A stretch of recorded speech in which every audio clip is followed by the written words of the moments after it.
Bonjour à tous, bienvenue dans cette vidéo où on va découvrir comment construire des graphiques sur Excel. On va découvrir deux techniques. La première est la façon assez classique de faire des graphiques sur Excel et la seconde sera à travers les graphiques croisés dynamiques. On va pour cela se baser sur une liste de notes obtenues par des étudiants à une évaluation et on va voir ce qu'on peut construire pour avoir des graphiques assez pertinents pour l'analyse. On se retrouve tout de suite sur Excel. Voici donc ma liste de base sur Excel qui comporte donc les noms de tous les élèves avec également leur promotion et la note qu'ils ont eue au devoir. Donc pour faire un graphique dans l'idée, on va sélectionner les données dont on a besoin.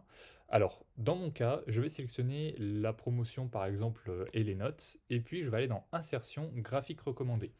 Excel par défaut propose des graphiques recommandés qui ne sont pas forcément extrêmement pertinents. On peut voir ici qu'ils ne sont pas très lisibles quand on commence à avoir beaucoup de barres comme ça. Donc il ne faut pas hésiter à chercher un petit peu dans les histogrammes, etc. Et ici, il m'en propose un qui est extrêmement intéressant, qui est le graphique, l'histogramme qui permet de compiler un petit peu combien d'élèves ont eu une certaine note dans un certain intervalle.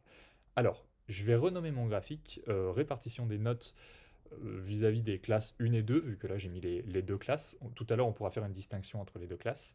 Donc, répartition des notes sur les classes 1 et 2. Et on peut voir ici qu'en fait, Excel calcule combien d'élèves j'ai dans chacun des intervalles. Donc, je lui demande d'afficher les étiquettes de données. Je vais les grossir ici un petit peu pour voir ce qui se passe. On peut voir que par exemple, entre 10 et 14, j'ai 17 élèves qui ont eu une note, entre 10 et 14. Après, je peux jouer avec les conceptions un petit peu, c'est-à-dire jouer voilà, sur les mettre en gras, etc., grossir un petit peu les polices. Et donc, on peut voir que Excel automatiquement m'a défini en fait des intervalles entre 2 et 6, entre 6 et 10, etc., pour que je puisse avoir une vision globale de la promo, de la répartition des notes directement. Ce qui est assez intéressant, notamment pour communiquer des notes entre différentes promotions, voir comment se répartissent un petit peu tout ça. Donc ça, c'était pour mon premier graphique. Le second graphique, on va utiliser une deuxième technique qui va être le graphique croisé dynamique. Donc pour cela, je vais dans ma liste, dans mon tableau, et je vais demander de faire insertion graphique croisé dynamique.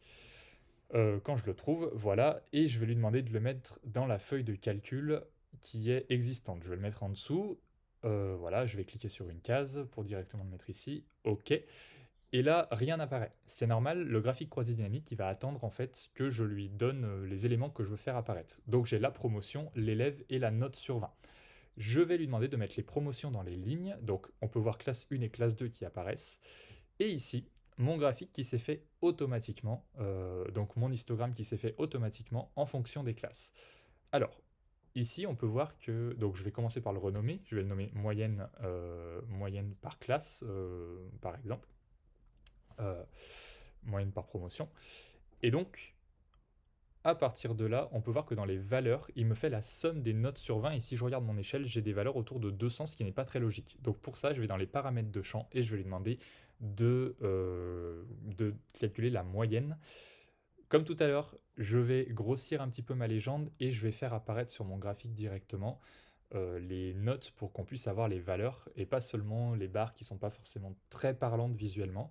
Donc je vais lui demander de faire apparaître les étiquettes de données. Excel par défaut choisit des échelles qui sont pas forcément très représentatives, dans le sens où ici on peut voir que la moyenne il n'y a que un demi-point d'écart, mais le graphique fait quand même un gros écart parce que comme j'ai que ces deux valeurs en fait, ben, voilà, il les compare comme ça. Mais après on peut jouer un petit peu avec les échelles. Je ne vais pas aller dans ce détail là aujourd'hui.